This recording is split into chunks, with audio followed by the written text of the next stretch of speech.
Hola tout le monde, j'espère que vous allez bien. On se retrouve pour une nouvelle vidéo, toujours en rapport avec le BTS.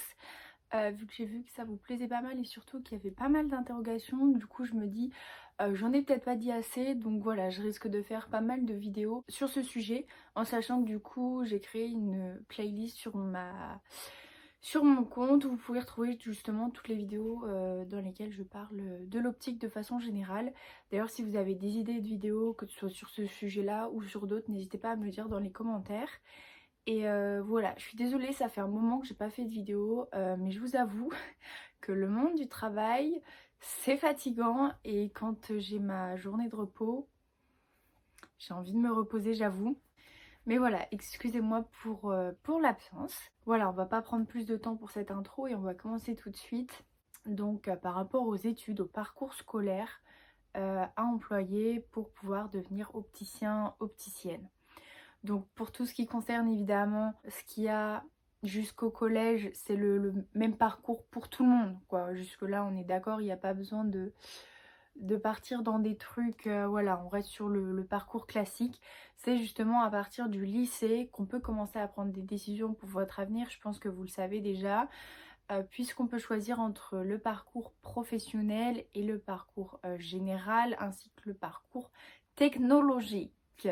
Donc évidemment dans le parcours général, il y a ce qu'il y a bac S, bac ES, bac L. Alors maintenant ça s'appelle plus comme ça, il y a des options. Alors excusez-moi, je suis pas une pro des options. Donc personnellement, je suis allée dans le parcours général puisque depuis toute petite, j'ai toujours dit que je voulais faire un bac S. Si vous voulez partir dans le parcours technologique, c'est le parcours que je vous déconseille le plus si vous voulez après partir dans l'optique. Puisque dans une classe, je dirais qu'il y a la moitié des étudiants qui ont un bac S, presque un tiers de bac pro et le reste, c'est soit des reconversions, soit des bacs technologiques, des bacs pro hors bac pro optique, mais ça je vais venir après. Et voilà, il y a un ou deux, voire maximum trois bacs ES. Enfin, vous voyez, la majorité des élèves en BTS ont fait soit le parcours professionnel en rapport avec l'optique, soit un bac S. Donc, un bac S qui équivaut, je pense que tout le monde a capté, au bac avec le plus d'options scientifiques que vous pouvez ajouter. Donc voilà, si il est encore temps pour vous de choisir quel bac vous voulez faire, prenez soit le bac S, soit le bac pro, opticien lunetier, optique lunetterie, vous l'appelez comme vous voulez.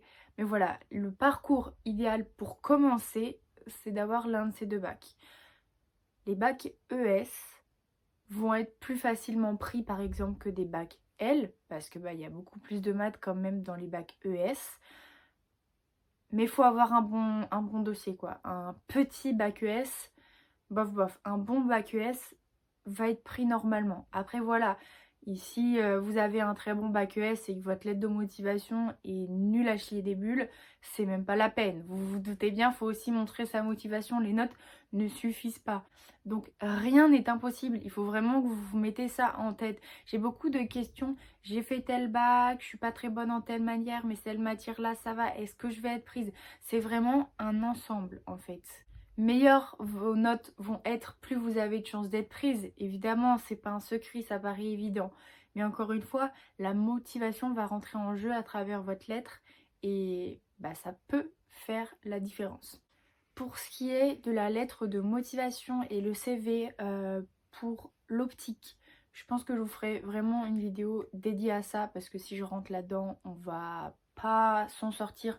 J'ai d'ailleurs quelques personnes qui sont venues dans mes DM pour avoir un peu d'aide et surtout n'hésitez pas, genre vraiment si vous avez des questions, si vous avez besoin d'aide, je suis disponible. J'ai conscience que c'est pas toujours facile, mais vous aurez bien compris que le parcours le plus idéal, c'est le parcours scientifique ou le bac optique lunetterie. Le bac optique lunetterie, je vais être honnête avec vous, concernant les facilités qu'ils ont quand on passe en BTS, elles ne durent pas longtemps. C'est-à-dire qu'il est clair que tout le long de son parcours pendant le BTS, la personne qui a le bac pro optique va avoir des facilités en atelier par exemple, parce qu'ils ont fait pas mal d'ateliers pendant leur cursus. Ils vont avoir des facilités dans tout ce qui est en rapport avec la vente, ils connaissent pas mal de verres, ils ont déjà fait un stage quand ils étaient en bac pro. Donc là-dessus, il est clair qu'ils vont avoir des avantages tout au long de l'année grâce à ça. Mais c'est les seuls domaines dans lesquels ils vont vraiment avoir de l'avance. Sincèrement, l'avance qu'ils ont dans les autres matières leur servent les 2 premiers mois. Et après, on est tous à égalité, hein. Tout ce qu'ils ont vu en fait pendant leur cursus, en 2 mois, on a tout rattrapé. Vous voyez un peu le truc?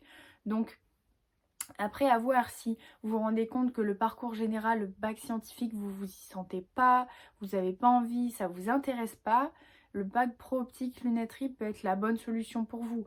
Mais du coup, ils ont très peu de maths. Donc par exemple, les bacs pro optique, au début de l'année, les maths, c'est limite la découverte, vraiment. Donc faut garder en tête que il y a du bon et du moins bon dans l'autre, parce que du coup, à contrario, un bac scientifique, quand il arrive en BTS, l'atelier, c'est pas la folie, hein, très clairement.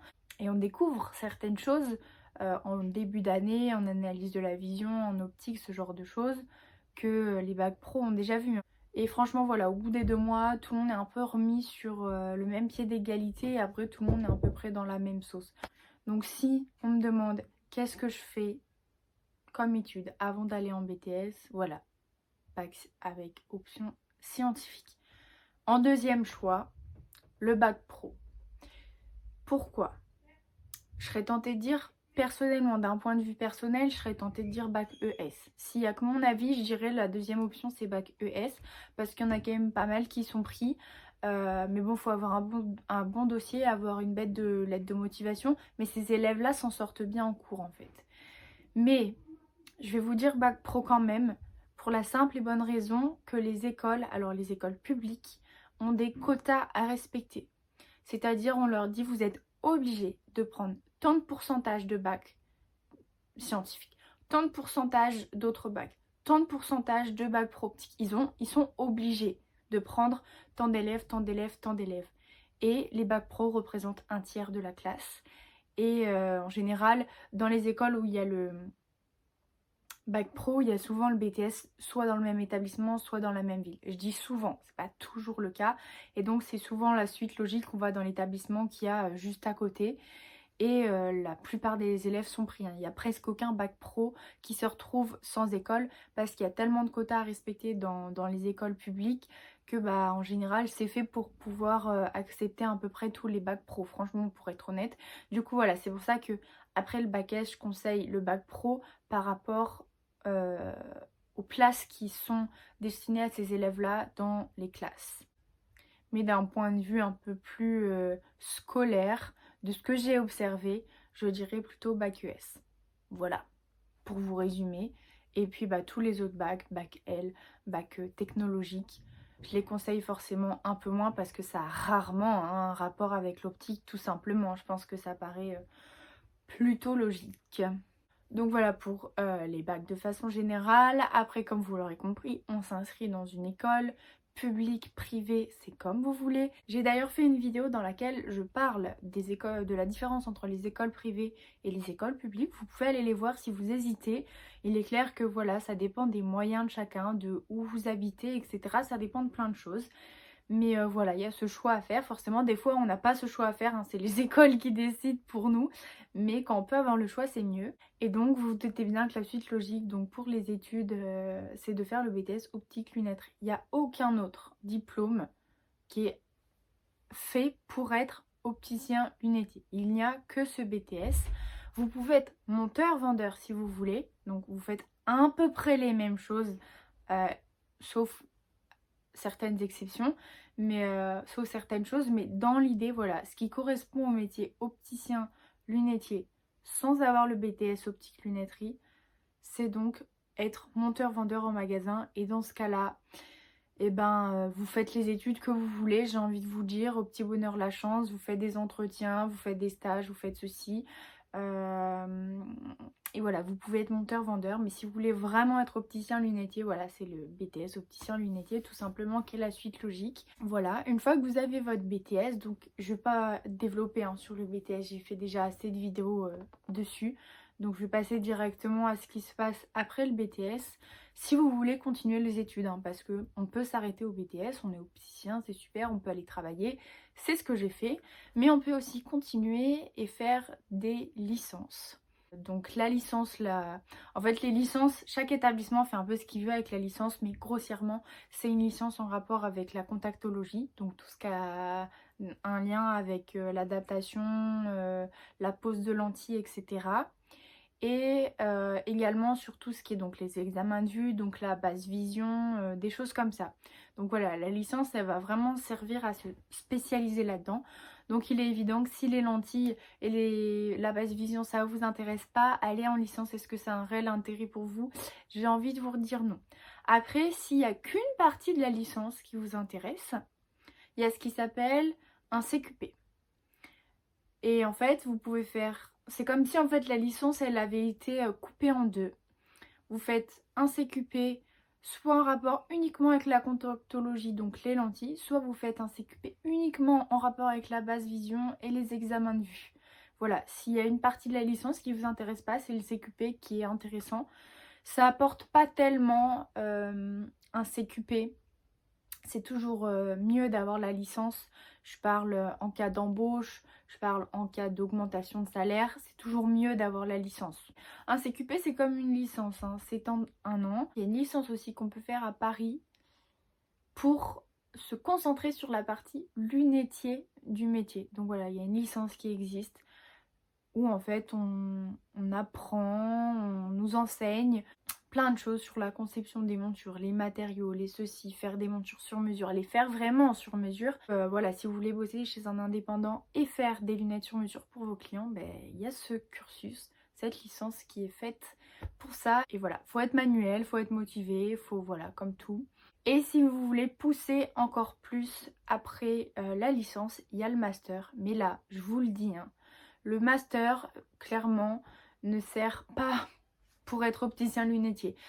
Mais voilà, le master, c'est si vraiment vous voulez bosser, par exemple, dans la recherche par rapport au verre, si vous voulez bosser chez un verrier, enfin, c'est tellement poussé en fait que si vous voulez, ça n'a plus aucun sens de faire un master si vous voulez être opticien lunetier. C'est vraiment si vous voulez pousser le truc.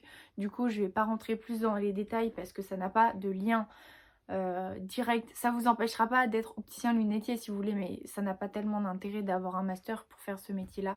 Donc voilà pour les études, le parcours de façon générale pour devenir opticien lunetier. Voilà, je vous fais des bisous et voilà, si vous avez une question encore une fois, que ce soit en commentaire ou en DM sur Insta, il n'y a pas de souci, j'y répondrai. Je vous fais des bisous et je vous dis à la prochaine.